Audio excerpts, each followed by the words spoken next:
Jivabhai Vaghela, BJP તાલુકા ઉપપ્રમુખ બોલું છું. આ કઈ રીતે બનાવ બન્યો? હું વાડીએ જતો હતો તો એ લોકો રાઈડ નાખવા માંડ્યા. મને તાત્કાલિક કાનાભાઈએ બોલાવ્યો, મને કે આમનું આમ થયું છે. મેં અગાઉ પણ જાણ કરેલી છે કે આવી રીતે બનાવ બનેલો છે, પાછો આ બીજી વાર બન્યો છે. કોઈ જંગલ ખાતા કે કૃષિ વિભાગમાં જ્યાં કોઈ પણ સંસ્થામાં આવે તો એની તકેદારી લેવા ભાગરૂપે પગલાં લેવા.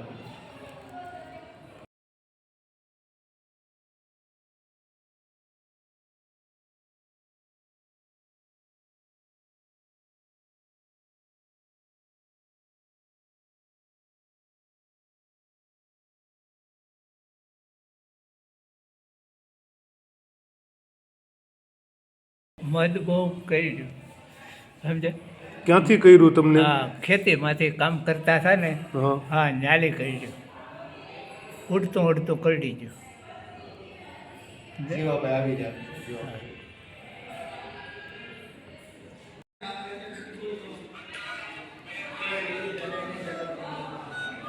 હા, 93 બાય